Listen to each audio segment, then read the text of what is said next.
Good morning po. Tayo po'y mag-aral ng salita ng Diyos. The Gospel of Luke chapter 13, verses 6 to 9. Sinabi pa sa kanila ni Jesus ang talinhagang ito. May isang taong may tanim na puno ng igos sa kanyang ubasan. Minsan tinignan niya kung may bunga ang puno ngunit wala siyang nakita. Dahil dito sinabi niya sa tagapag-alaga ng ubasan, 3 taon na akong pumaparito at naghahanap ng bunga sa punong ito. Ngunit wala akong makita. Putulin mo na at nakakasikip lang iyan. Ngunit sumagot ang tagapag-alaga, huwag po muna nating putulin ngayon. Huhukayan ko po ang palibot at lalagyan ng pataba. Baka sakaling mamunga na sa susunod na taon. Kung hindi pa, saka po ninyo ipaputol. Tracking your spiritual progress. At alam niyo po, pagka ganito pong nasa bare months na po tayo, alam natin patapos na po yung taon. Ang malaking tanong ay binabantayan ba natin or tinatrack natin yung ating paglagong spiritual? So dito po sa ating mga nabasang talata ay tinalakay po ng Panginoong Hesus yung isang talinhaga na napakahalaga po na dapat naunawaan natin na ang Diyos naghahangad rin siyang makakita ng pagbabago o bunga sa ating pong buhay spiritual. Bagamat ang konteksto po nitong verses na binasa po natin ay patungkol sa mga kababayan ng Panginoong Hesus na hinahanapan sila ng Panginoong Hesus ng bunga ng pagsisisi.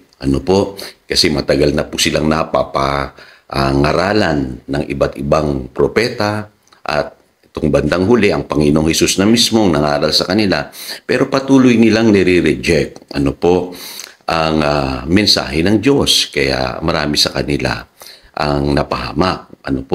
Kaya napakahalaga po nun, maging ang ating Panginoong Hesus nakaranas po siya ng rejection.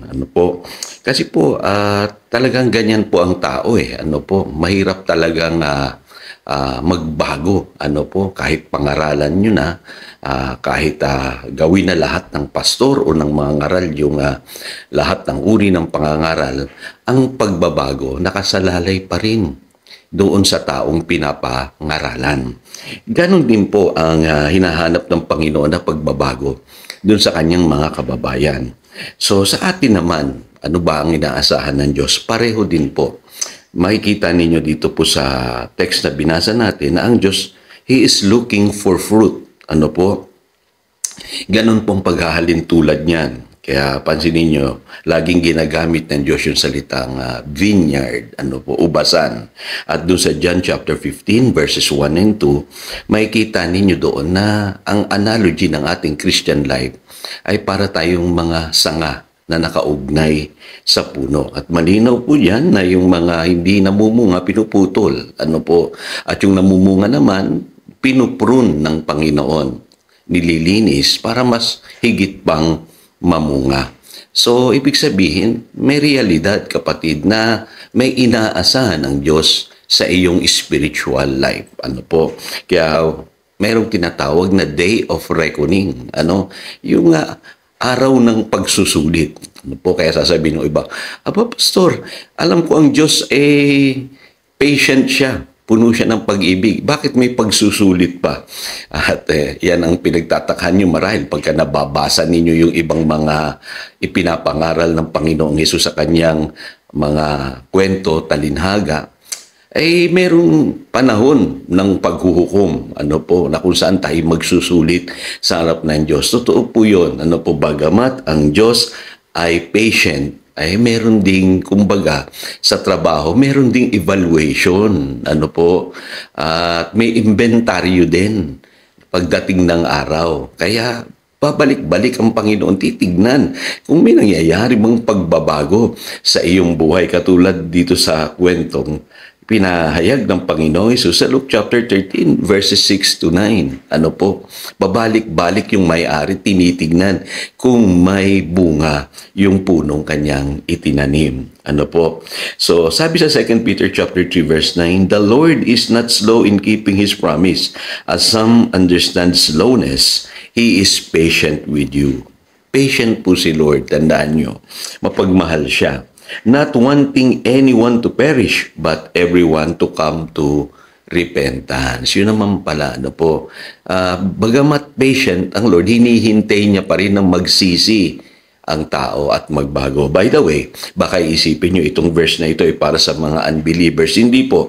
Basahin nyo yung verse 14. Ano po? Para po sa mga believers po yung verse na yan. Yung 2 Peter chapter 3 verse 9. Kaya lagi niyong tatandaan na po na inaasahan ng Diyos yung ating pagbabago. Kaya dapat tayo i-monitor natin kung may pagbabago bang nagaganap sa ating buhay espiritual. Ano po? Kasi sabi sa 2 Peter chapter 3 verse 10, but the day of the Lord will come like a thief. Parang magnanakaw. Ano po? Hindi natin alam kung kailan. Ang tanong, handa ba tayo sa kanyang pagparitong muli? Kaya pansinin nyo, sa buhay na ito, laging may pagsusulit.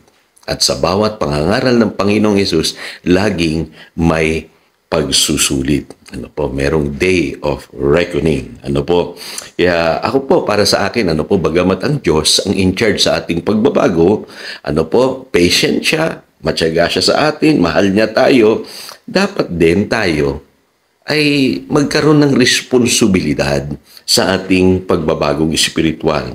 Ang sabi po sa 1 Timothy chapter 4 verse 15, be diligent in these matters, give yourself wholly to them, so that everyone may see your progress. So, kailangan may progress, kapatid. Ano po? Ito yung pangaral ni Apostle Paul kay Timothy. At sa 2 Peter chapter 3 verse 14, ito po yung sinasabi ko kanina, ano po, na para sa believers, yung 2 Peter chapter 3 verse 9.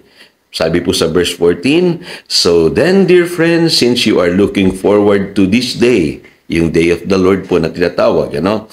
Make every effort to be found spotless, blameless, and at peace with Him. So we are also responsible for our spiritual progress. Ano po?